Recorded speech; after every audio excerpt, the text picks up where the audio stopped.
Welcome to BJ TV. ముందుగా headlines చూద్దాం. ఏపీలో పరిశ్రమలు పెట్టాలని వస్తే కమిషన్లు అడుగుతున్నారని టీడీపీ ఎంపీ కనకమేడల ఆరోపణ. జగన్ వచ్చాక రాజకీయ కక్ష సాధింపులు పెరిగాయన్న ఆరోపణ.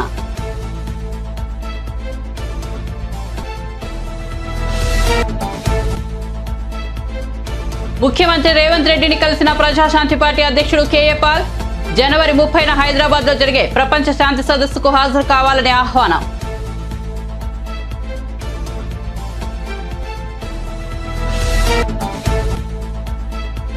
సింగరేణి కార్మికులకు తీపి కబురు చెప్పిన మంత్రి పొంగులేటి. కార్మికులకు ఇంటి స్థలం ఇస్తామన్న పొంగులేటి సింగరేణి దినోత్సవం రోజును సెలవుగా ప్రకటిస్తామని హామీ.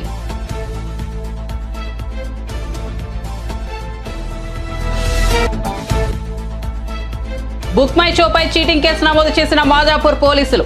న్యూ ఇయర్ వేడుకలకు అనుమతి తీసుకోవాలని పోలీసుల సూచన. నిబంధనలు ఉల్లంఘిస్తే కఠిన చర్యలు ఉంటాయని హెచ్చరిక.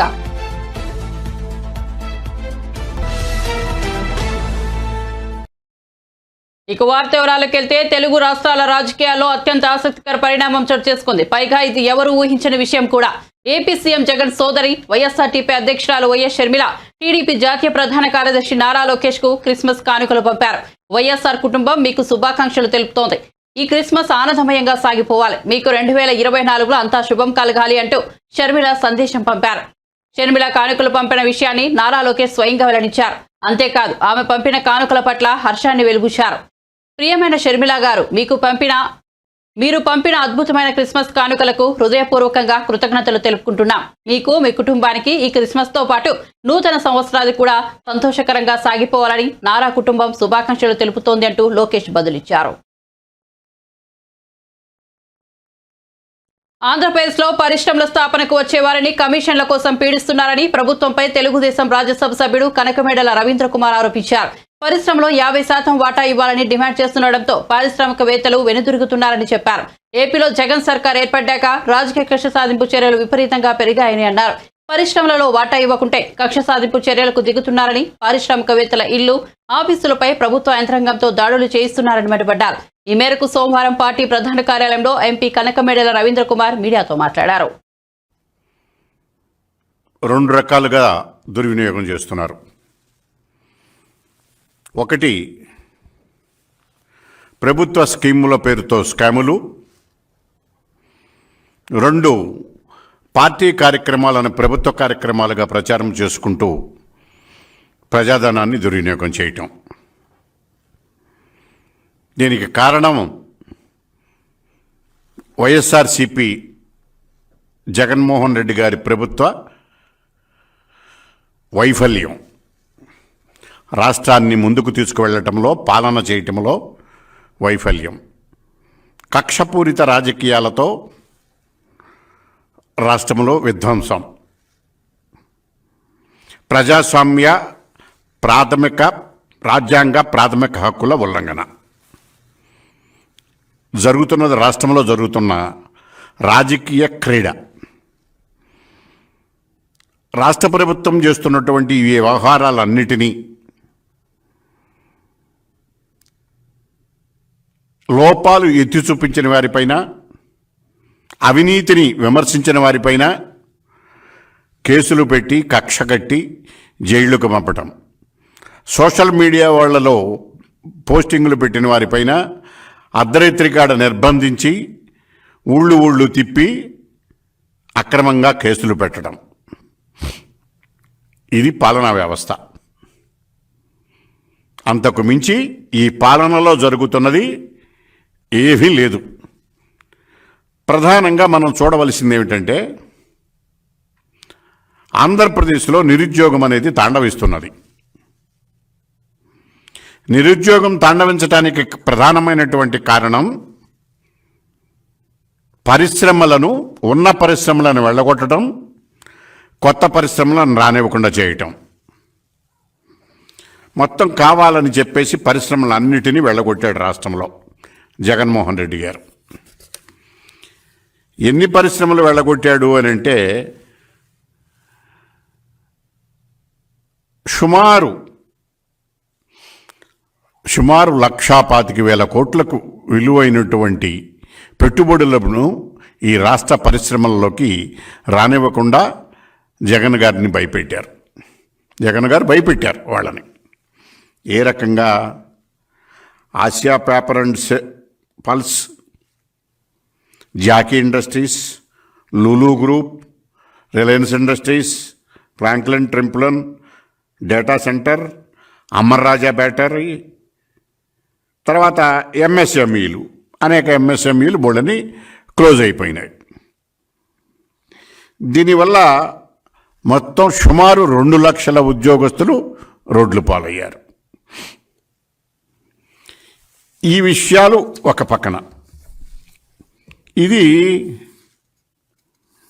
కావాలని కక్ష కట్టి పరిశ్రమలను వెళ్ళగొట్టి అని చెప్పి ఈనాడులో ఈ ఆర్టికల్ వచ్చింది. ఓకే, ఇది తప్ప నిజమైనటువంటి పక్కదానికి జోలికి పోయేదలికి ఇది పక్కన పెడితే, నిరుద్యోగంలో నెంబర్ 1 పట్టభద్రులు అని చెప్పేసి కేంద్ర ప్రభుత్వ వార్షిక నివేదికలో వచ్చింది. ఆ నివేదికను ఈనాడులో ప్రచురించారు. మంత్రి పెద్దిరెడ్డి రామచంద్రారెడ్డి కుప్పం పర్యటన సందర్భంగా చిత్తూరు జిల్లా వైఎస్ఆర్సీపీ అధ్యక్షుడు ఎమ్మెల్సీ భరత్ వ్యవహరించిన తీరుపై అంగన్వాడీ సిబ్బంది ఆగ్రహం వ్యక్తం చేశారు. కుప్పం బైపాస్ రోడ్ కూడలి వద్ద అంగన్వాడీ సిబ్బంది చేపట్టిన నిరసన కార్యక్రమాన్ని చూస్తూ ఎమ్మెల్సీ భరత్ నవ్వుతూ కారులో వెళ్లారంటూ వారంతా తీవ్ర ఆగ్రహం వ్యక్తం చేశారు. 13 రోజులుగా తాము చేస్తున్న నిరసన అధికార పార్టీ పాలకులకు నవ్వులాటుగా మారిందంటూ వాపోయారు. తమ సమస్యలు పరిష్కరించాలని మంత్రి పెద్దిరెడ్డి రామచంద్రారెడ్డికి వినతి పత్రం అందజేశారు. నినాదాలు ఇస్తా ఉంటే నవ్వుకుంటూ వెళ్ళారు. మా బతుకు నవ్వులాట అయిపోయింది. ఎమ్మెల్సీ సార్కి మంత్రులు కూడా ఉన్నారు, అందరూ నవ్వుకొని వెళ్తున్నారు. మేమేమో గడుపు ఖాళీ రోడ్లకు వచ్చాం. 13 రోజులుగా ఉన్నాం రోడ్లో, పట్టించుకునే నాదుడు లేదు. నవ్వుకొని వెళ్తారా మేము రోడ్లో ఉంటే? కావాలి 18,000 మా మొహాన పడేసేకి మనకు బడ్జెట్ లేదంటే ఎవరి పర్సులోనికే ఇస్తారు డబ్బులు, ఎవరి పర్సులోనికే ఇస్తున్నాం కదా.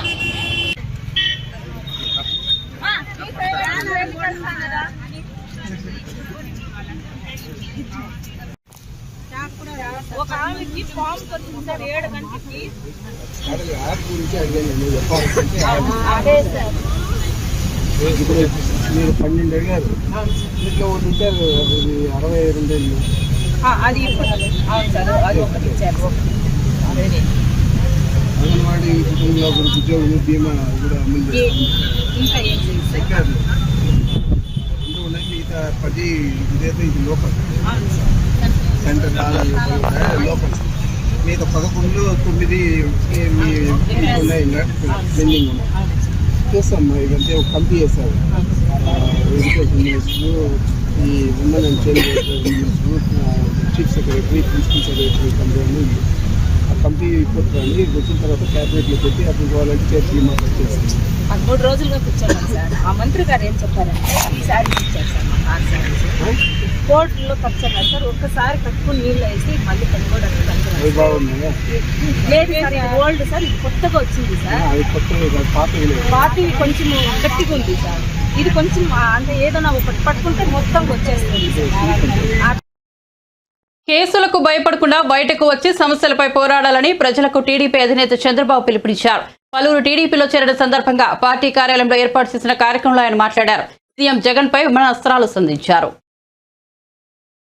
మన పాలిట శాపంగా మారిపోయింది. అవునా కాదా అని మిమ్మల్ని అడుగుతున్నా. ఏ ఒక్కరి జీవితాలైనా బాగున్నాయా అని మిమ్మల్ని అడుగుతున్నా. ఒక రైతు తీసుకోండి, అప్పుల పాలైపోయారా లేదా మీరు? దివాలా తీశారా లేదా మీరు? ఆత్మహత్యలు చేసుకుంటున్నారా లేదా మీరు? ఒక్క రైతు వదిలిపెట్టండి. అక్వా రైతు, మా తమ్ముడు చెప్తున్నాడు, అక్వా రైతు. ఒకప్పుడు అక్వా రైతు రొయ్య మార్గం మీసాలు మెలేసే పరిస్థితి ఉంటే ఈరోజు ఏ పరిస్థితి మీది? మొత్తం అక్వా కానీ హార్టికల్చర్ కానీ ఆదాయం వచ్చే పంటలు నేర్పిస్తే వాళ్ళందరినీ ఎట్ట చితగొట్టాలో చితగొట్టాడు ఈ జగన్మోహన్ రెడ్డి. ఏమనాలో నాకైతే అర్థం కావడం లేదు. మళ్ళీ నేను వచ్చిన అక్వా రైతాంగాన్ని బాగుపరుస్తామనే వారికి చాలా ఇబ్బందులు ఉంటాయి. కృష్ణా నదికి అడ్డంగా రోడ్డు వేశాడు ఆ పెద్ద బ్రహ్మాండమైన ఎమ్మెల్యే ఆయన. ఆయనకి సన్మానం చేయాలి మనందరం కలిసి.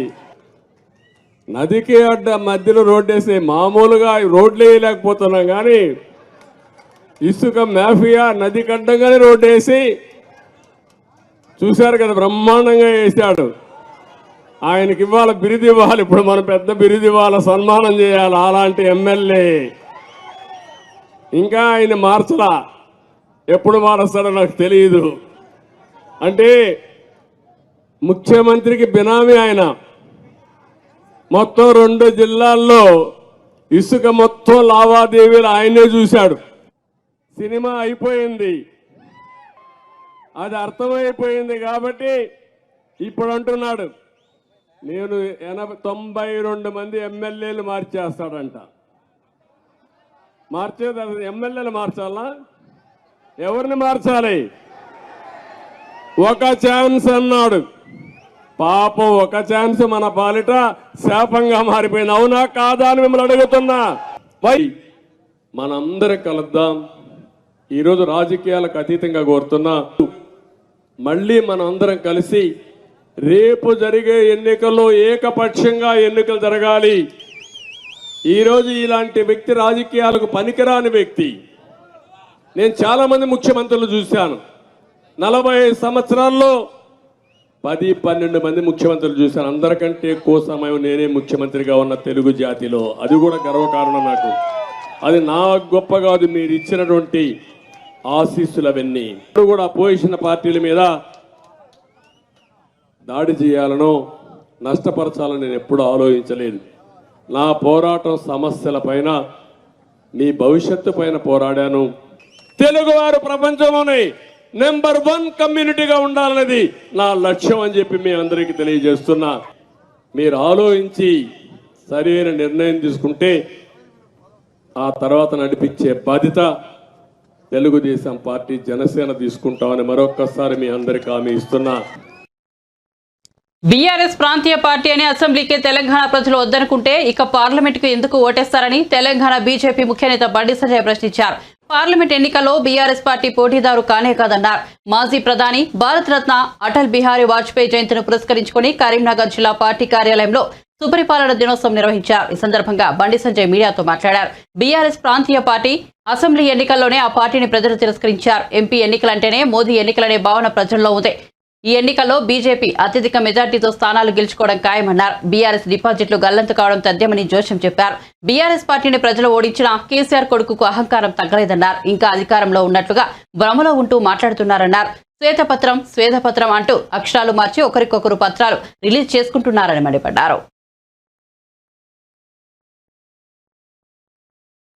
వాజ్పేయి గారు ప్రధానమంత్రిగా బాధ్యత చేపట్టిన తర్వాత ఒక్క ఓటు తక్కువ ఉందని చెప్పి, బల నిరూపణ సందర్భంగా ఒక్క ఓటు తక్కువ ఉందని చెప్పి వ్యక్తులు పార్టీలో ఉండదని చెప్పి ఒక కండిషన్ పెట్టినప్పుడు బీఆర్ఎస్ పార్టీ కార్యకర్తలకే దరఖాస్తులు, దాని ద్వారా ఏ విధంగా కమిషన్ దుబ్బిపోయారో అందరికీ తెలిసిందే. కేవలం నామమాత్రంగా దరఖాస్తులు తీసుకొని మభ్యపెట్టి మోసం చేసి దరఖాస్తులకే పరిమితం చేసేటువంటి ప్రయత్నం చేసేటువంటి పరిస్థితి రాకుండా చూసుకోవాల్సిన బాధ్యత కాంగ్రెస్ పార్టీ ప్రభుత్వం మీద ఉంది. గతంలో బీఆర్ఎస్ పార్టీకి వ్యతిరేకంగా ప్రజలు ఏ విధంగా ముందుకొచ్చిరో, బీఆర్ఎస్ పార్టీని ఏ విధంగా అసహించుకున్నారో, బీఆర్ఎస్ పార్టీ ఏ తప్పిదాలు చేసిందో నమ్మించి మోసం చేసి బీఆర్ఎస్ పార్టీ ఏ విధంగా హామీలిచ్చి చేతులు దుక్కునే ప్రయత్నం చేసిందో దాన్ని ఒక్కసారి గుర్తించి అటువంటి పరిస్థితి పునరావృతం కాకుండా, అటువంటి పరిస్థితి రాకుండా లబ్ధిదారులకు న్యాయం చేయాల్సిన బాధ్యత కాంగ్రెస్ పార్టీ ప్రభుత్వం మీద ఉంది.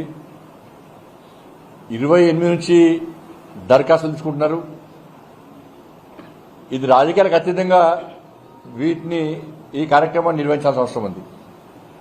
దీనిలో ప్రజాప్రతినిధులు ఇన్వాల్వ్ చేయాలి, అన్ని సంఘాలు ఇన్వాల్వ్ చేయాలి, అన్ని పార్టీల నాయకులకు అవకాశం ఇవ్వాలి, లబ్ధిదారులకు ఎవరు సహకరించడానికి ముందుకొచ్చినా వాళ్ళకు అవకాశం ఇవ్వాలి.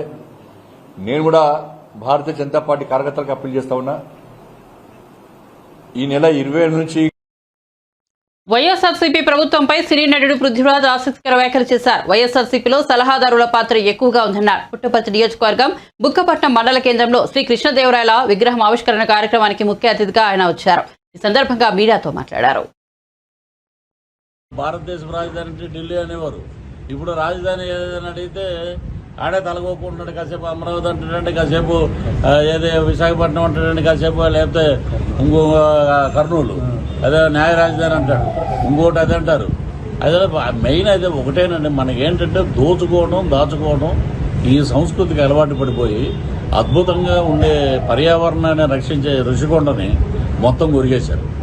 ఏదైనా అడిగితే పిలిగడ్డం ఆయనేమో ఆయన ఒకలా మాట్లాడతాడు, ఇంకొక ఆయన ఇంకో రకంగా మాట్లాడతాడు. వీళ్ళు ఏంటంటే సలహాదారుల కింద 56 కాదు 60 మంది పైనే ఉన్నారు మొత్తం.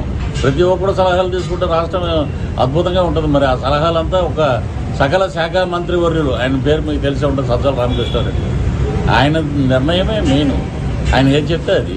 ఎవరైనా మంత్రులు మాట్లాడతారంటే బయట చంద్రబాబు ఇలాంటి వాడు, ఈయనేమో ఈ మధ్య కొంచెం తగ్గినాయి సీట్లు లేవనేటప్పటికీ చిన్న జర్క్ వచ్చింది ఒక్కొక్కరికి. ఏంటంటే ఇప్పుడు రోజా గారు అంత బాధపడిపోతే ఒక మహిళా మంత్రి కానీ ఒక మహిళా ఎమ్మెల్యే కానీ వాళ్ళ పార్టీలో పెద్దిరెడ్డి రామచంద్రారెడ్డి గారిని ఎవరైనా మాట్లాడారా పోనీ? అది వీళ్ళ చరిత్ర. 151 ఇచ్చాం, ఆ 151 అద్భుతంగా చేస్తాడనుకున్నాం, ఏమీ చేయలేదు. కాబట్టి ఒక పక్క లెక్కరు. ఈ రోజున ఎక్కడ చూసినా కూడా వైన్ షాపుల్లో మీకు వేరే ఏ కార్లు కానీ ఏది కానీ ఏమీ లేవు. ఇంకొకటి ఏంటంటే డైరెక్ట్ క్యాషే. ఓట్లు లేవు. మెయిన్ ఓట్లు ఉన్న ఓట్లు ఎవరైతే జనసేనకి టీడీపీకి ఫేవర్గా ఉన్నారో వాళ్ళ ఓట్లనే తీసేయటం, దాని మీద యుద్ధమే చేస్తున్నాం మేము. కార్యకర్తలందరికీ అనుకోండి, నేను చెప్తే అనకాపల్లి బెల్లం అదేదో నాతోటి పవన్ కళ్యాణ్ ఫోటో దిగాడు నేనే గొప్ప అన్నట్టు మాట్లాడుతూ చూసారా. ఇటువంటి వాళ్ళ మూర్ఖుల మీద ఇప్పుడు నేను సత్యనపల్లి అయ్యిండన్నా ముందు అక్కడ మా కాపులే ఉన్నారు బరిజోళ్ళు మొత్తం 16,000 ఓట్ల మీద ఏమీ లేకపోయినా అరిచేస్తుంటే జడ్జి అన్నాడు it is none of your business please అని అలా అరిపించుకున్నారండి వీళ్ళు ఇక్కడ ఏమి ఇప్పుడు పీకలేడు అనే పదం మనం వాడదాం. ఇప్పుడు ఇక్కడ పీకలేక మళ్ళీ ఢిల్లీ వెళ్ళారు ప్రెస్ మీట్, ఇంకో చోట ప్రెస్. తన తండ్రి రాజశేఖర రెడ్డి సీఎం అయ్యాకే అంచెలంచెలుగా ఎదిగి ముఖ్యమంత్రి అయిన జగన్ ప్రభుత్వ పథకాలకు ఎడాపెడా వైఎస్ఆర్ పేరు పెట్టడం తప్పించి సొంతంగా తండ్రి పేరిట రూపాయి కూడా ఖర్చు పెట్టారా అని టీడీపీ అధికార ప్రతినిధి ఆనం వెంకటరమణారెడ్డి ప్రశ్నించారు.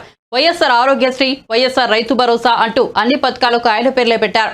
వాటికి ప్రభుత్వ డబ్బునే ఖర్చు పెడుతున్నారు. 1000 కోట్లు సంపాదించిన జగన్, షర్మిల తండ్రి పేరిట పేదలకు కళ్లద్దాలైనా ఇచ్చారా? పులివెందులలో ఆసుపత్రినైనా కట్టారా అని నిలదీశారు. వైఎస్ఆర్ ఫౌండేషన్ ఏర్పాటు చేసిన దాని ద్వారా రూపాయి కూడా పేదలకు సాయం చేయలేదు. వైఎస్ జయంతి, వర్ధంతి కార్యక్రమాలకు ప్రభుత్వ డబ్బునే ఖర్చు పెడుతున్నారు. మరి అంత పీసినారితరమా అని ఎద్దేవా చేశారు. నెల్లూరులోని టీడీపీ కార్యాలయంలో ఆదివారం ఆనం వెంకటరమణారెడ్డి విలేకరులతో మాట్లాడారు. వైఎస్ రాజశేఖర్ రెడ్డి చనిపోయిన తర్వాత రాజశేఖర్ రెడ్డి కోసం ఏమి చేశారు? What did you do? आप क्या किया तेरे बाप के लिए? तेरे बाप के लिए आप क्या किया అని అడుగుతున్నా. ఒక్క పని చేశారా అని అడుగుతున్నా. ఒక అద్దాలు ఇచ్చారంటరా? లేనోడికి అద్దాలు ఇచ్చారా?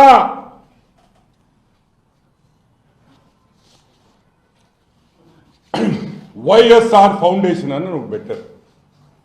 వైఎస్ఆర్ ఫౌండేషన్ మీరేమనుకుంటారు? అబ్బాబ్బాబ్బా వైఎస్ఆర్ ఫౌండేషన్ పెట్టున్నారు, బ్రహ్మాండంగా వందల కోట్ల రూపాయలు తెచ్చి హాస్పిటళ్లు కట్టి స్కూళ్లు కట్టి ఎర్రగా తీసేస్తారు రాజశేఖర రెడ్డి పేరున. 1 రూపాయి కూడా వైఎస్ఆర్ ఫౌండేషన్ ద్వారా ఈ రోజుకి ప్రజలకు సహాయం చేసిన దాఖలాలు లేవు అని మీకు అందరికీ గుర్తు పెట్టుకోవాలని మళ్ళీ మనవి చేస్తున్నా.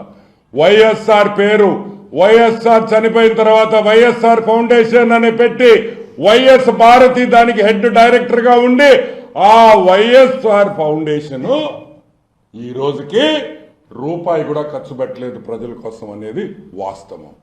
ఒకటే జయంతికి వర్ధంతికి కూడా పూలు డబ్బులు కూడా గవర్నమెంట్ పెట్టాల్సిందే కానీ వైఎస్ కుటుంబం 1 రూపాయి కూడా ఆఖరాకి ఆ సమాధి మీద 1 పువ్వు కూడా పెట్టదని కూడా నేను మనవి చేస్తున్నా. నేను అబద్ధం చెప్తుంటే పులివెందులలో అడగండి, వాళ్ళు చెప్తారు. వర్ధంతి జయంతికి కూడా ఖర్చు పెట్టరు. ఊళ్ళో వాళ్ళ డబ్బులైతే అన్ని డాడీ నేమే, అన్ని daddy's name. YSR Aarogyasri, YSR lifetime achievements, YSR this, YSR that, but not our money, government money, all YSR YSR YSR. మా జోబీలో నుంచి మాత్రం వైఎస్ రాజశేఖర రెడ్డి కోసం, మీ తండ్రి కోసం, ఏ తండ్రిని పేరు పెట్టుకొని ఈరోజు రాజకీయంగా ఎదిగారో రూపాయి కూడా ఖర్చు పెట్టు.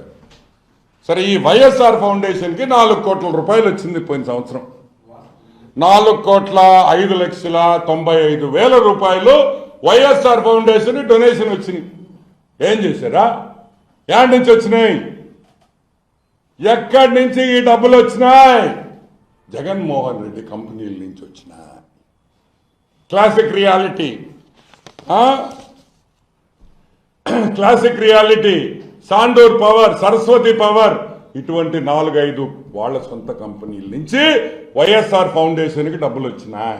ఈ రోజు మేము చెప్తున్నాం ఒకటే మాట, సిఎస్ఆర్ ఫండ్స్ అంటే కార్పొరేట్ సోషల్ రెస్పాన్సిబిలిటీ అనేది ప్రతి కంపెనీ ఒక 1 or 2% వాళ్ళకు వచ్చిన లాభాల్లో పేద ప్రజలకి, ఎన్వైరన్మెంట్ కానీ, రీసెర్చ్ కానీ ఖర్చు పెట్టాలి. అది కంపల్సరీ ఇన్కమ్ ట్యాక్స్ రూల్స్ ప్రకారం. దాన్ని సిఎస్ఆర్ అంటాం. ఆ సిఎస్ఆర్ ఫండ్స్ కూడా ప్రజలకి ఏడైనా ఖర్చు పెట్టేయాల్సి వస్తుందేమో, ప్రజలకు అనవసరంగా ఇవ్వాల్సి వస్తుందేమో అని చెప్పి మొత్తం వైఎస్ఆర్ ఫౌండేషన్ పెట్టి, మీరు ఈ వైఎస్ఆర్ ఫౌండేషన్ 4 కోట్ల రూపాయలతో ఏం చేశారని మేము అడుగుతున్నాం. మీరిచ్చిన బ్యాలెన్స్ షీట్ ప్రకారం ఒక బిల్డింగ్ కట్టారు, 2 కోట్ల 2.5 కోటి ఒక బిల్డింగ్. ఏం బిల్డింగ్ కూడా మాకు తెలియదు. సో కాంగ్రెస్ శ్వేతపత్రం, బీఆర్ఎస్ శ్వేతపత్రం 2 అవినీతి పత్రాలేనని బీజేపీ తెలంగాణ అధ్యక్షుడు కేంద్ర మంత్రి కిషన్ రెడ్డి విమర్శించారు. మాజీ ప్రధాని వాజ్పేయి జయంతి కార్యక్రమం సందర్భంగా పార్టీ రాష్ట్ర కార్యాలయంలో సోమవారం ఆయన మీడియాతో మాట్లాడారు. 28న తెలంగాణలో కేంద్ర హోంమంత్రి అమిత్ షా పర్యటన ఉంటుందని తెలిపారు. ఈ పర్యటనలో భాగంగా రంగారెడ్డి జిల్లా కొంగకలాన్లోని ఫంక్షన్ హాల్లో పార్టీ మండల అధ్యక్షులు, ఆపై స్థాయి నేతలతో అమిత్ షా సమావేశమవుతారని చెప్పారు. పార్లమెంట్ ఎన్నికల సన్నద్ధతపై ఈ సమావేశంలో పార్టీ శ్రేణులకు అమిత్ షా దిశానిర్దేశం చేస్తారని తెలిపారు. అప్పటికి ఏమాత్రం వెనుకంజ వేయకుండా నైతిక విలువలకు కట్టుబడి శాతం కనిపిస్తాయి. చేసినటువంటి రాజస్థాన్ పోఖ్రాన్లో అణు పరీక్షలు నిర్వహించి ప్రపంచంలో భారతదేశం కూడా ఒక అణుశక్తి దేశంగా ఈరోజు దేశానికి సేవ. వాజ్పేయి గారు అడుగుజాడల్లో కోసం పెద్దపీట వేస్తున్నారు.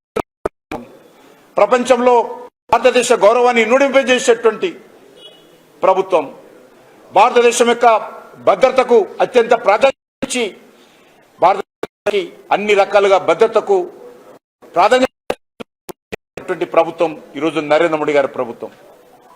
కాబట్టి ఆ దిశలో అటల్ బిహారీ వాజ్పేయి గారికి ఈరోజు దేశప్పుడు అయోధ్యలో కోరుకున్నారు.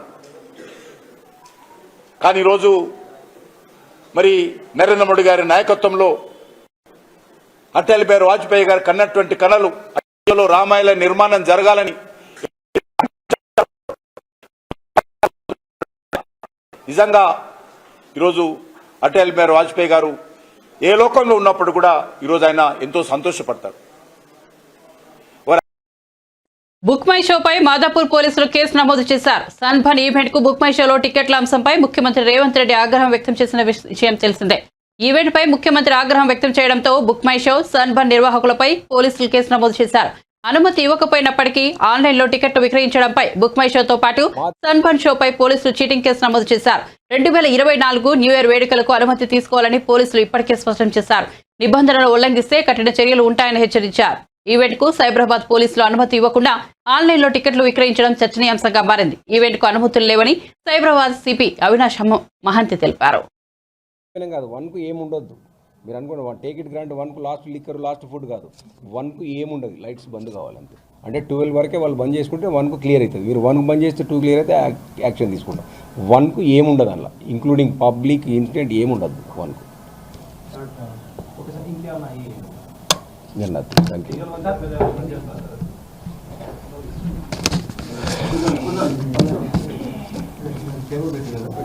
नया साल मुबारक। नया साल के लिए कोई इवेंट मैनेजर एप्लीकेशन किए तो वो एप्लीकेशन देख के उसको परमिशन देते, उसमें ट्रैफिक क्लियरेंस रहना, एक्साइज परमिशन रहना, वो पूरा देख के उसको परमिशन देते। वो परमिशन देने के बाद वो ऑर्गेनाइजर्स भी पूरा चेक करके अंदर भेजना, एज देखना, बैग्स देखना, पूरा ड्रग्स अलो नहीं करना। वो ऑर्गेनाइजेशन किया तो भी उसमें सीसी कैमरा रखना, वो अच्छा देख के करना, 1 बजे को रोकना।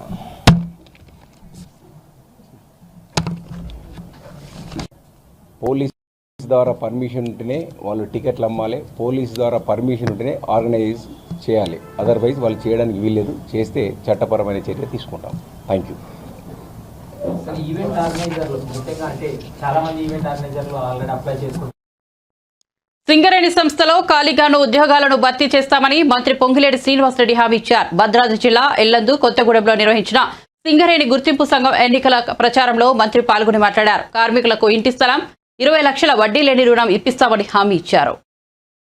ఈ రోజు కాదు, 2017 నుంచి వాళ్ళతో నాకు బంధం ఉంది. నిజంగా సింగరేణి సంస్థ ఎన్నికల్లో కూడా కాంగ్రెస్ పార్టీ అనుబంధ సంస్థ అయిన ఐఎన్టీసీ గుర్తు గడియారం గుర్తు మీద అత్యధిక ఓట్లు వేసి గెలిపించాలని ముందుగా ఒక ఇల్లెంద నియోజకవర్గం, ఒక ఇల్లెంద గనులనే కాదు, తెలంగాణ రాష్ట్రంలో ఉన్న సింగరేణి ప్రాంతంలో ఉన్న కార్మిక సోదరులందరినీ ఈ వేదిక మీద నుంచి అభ్యర్థిస్తున్నాను. కార్మికుల గుండెల్లో కాంగ్రెస్ పార్టీ ఉంది. కార్మికుల గుండెల్లో వారి ఉద్యోగాలు భద్రత కావాలి అంటే తెలంగాణ రాష్ట్రంలో కాంగ్రెస్ పార్టీ రావాలి అని వాళ్ళ మనసులో ఉన్నది. కాబట్టే మొన్న సాధారణ ఎన్నికల్లో కనీ విని ఎరగని రీతిలో కాంగ్రెస్ పార్టీ అభ్యర్థుల్ని అత్యధిక మెజార్టీతో గెలిపించారు. ఆనాడు 2017లో ఆనాడు నేను కూడా టిఆర్ఎస్ పార్టీలోనే ఉన్నా. వారి మాటలు మీ అందరూ నమ్మినట్టు నేను నమ్మా. మీరందరూ ఎలా మోసపోయారో నేను కూడా మోసపోయి గోసకి గురయ్యాం అందరం. ఆ గోస నుంచి ఈనాడు మనందరం విముక్తులమయ్యాం. తెలంగాణ రాష్ట్ర కేబినెట్ లో అందరికంటే ఉన్నతమైన స్థానం ఆ భగవంతుడు నాకు ఇచ్చాడు. ఈ రోజు నేను ఏదైతే మాటిస్తున్నానో ముఖ్యమంత్రి గారు పక్కన కూర్చొని బలవంతంగా సంతకం పెట్టించి ఇచ్చిన మాటని తూచా తప్పకుండా మన కార్మిక సోదరులందరికీ కూడా పూర్తి చేస్తానని కూడా ఈ వేదిక మీద నుంచి మీకు తెలియజేస్తున్నా. న్యాయబద్ధమైన మీ డిమాండ్లు, మీ కోరికలు, మీ ఆలోచనలు నా సింగరేణి సోదరులకు ఏవైతే ఉన్నాయో 2 లక్షల ఉద్యోగాలు ఇస్తామని ఎన్నికల్లో వాగ్దానం చేశాం. 100కి 100% 2 లక్షల ఉద్యోగాలు పూర్తి చేసే కార్యక్రమాన్ని చేపట్టబోతున్నాం. దాంట్లో మన సింగరేణి కూడా ఉంటుందని కూడా చెప్పుకోవడానికి గర్వపడుతున్నాను నేను. మీరు భయపడాల్సిన అవసరం లే. ఈ జేకేసీ ఓసీ ఎక్స్టెన్షన్ ముఖ్యమంత్రి రేవంత్ రెడ్డిని ప్రజాశాంతి పార్టీ అధ్యక్షుడు కేఏ పాల్ సోమవారం కలిశారు. ముఖ్యమంత్రిని ఆయన మర్యాదపూర్వకంగా కలిశారు. జనవరి 30న హైదరాబాద్ లో జరిగే ప్రపంచ శాంతి సదస్సుకు హాజరు కావాలని సీఎంను కోరారు. అలాగే సదస్సు నిర్వహణకు కావాల్సిన అనుమతులు మంజూరు చేయాలని విజ్ఞప్తి చేశారు. సీఎంతో భేటీ అనంతరం కేఏ పాల్ మాట్లాడుతూ సదస్సు నిర్వహణకు అనుమతించే అంశంపై ముఖ్యమంత్రి సానుకూలంగా స్పందించినట్లు తెలిపారు. ఈ సదస్సుకు కేంద్ర హోంశాఖ మంత్రి అమిత్ షాను, కేంద్ర మంత్రులకు కూడా ఆహ్వానించామన్నారు. వివిధ దేశాల నుంచి 1000 మంది ప్రతినిధులు సదస్సుకు హాజరవుతారని వెల్లడించారు.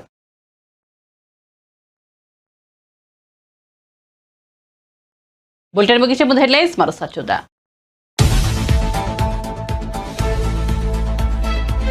ఏపీలో పరిశ్రమలు పెట్టాలని వస్తే కమిషన్లు అడుగుతున్నారని టీడీపీ ఎంపీ కనకమేడల ఆరోపణ.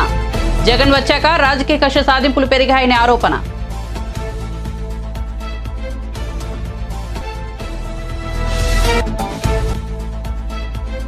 ముఖ్యమంత్రి రేవంత్ రెడ్డిని కలిసిన ప్రజాశాంతి పార్టీ అధ్యక్షుడు కేఏ పాల్. జనవరి 30న హైదరాబాద్ లో జరిగే ప్రపంచ శాంతి సదస్సుకు హాజరు కావాలని ఆహ్వానం.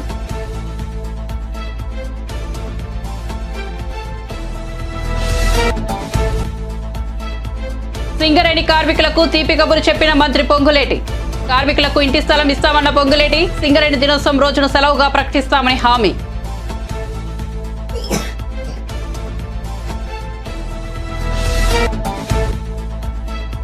బుక్ మై షోపై చీటింగ్ కేసు నమోదు చేసిన మాదాపూర్ పోలీసులు. న్యూ ఇయర్ వేడుకలకు అనుమతి తీసుకోవాలని పోలీసుల సూచన, నిబంధనలు ఉల్లంఘిస్తే కఠిన చర్యలు ఉంటాయని హెచ్చరిక.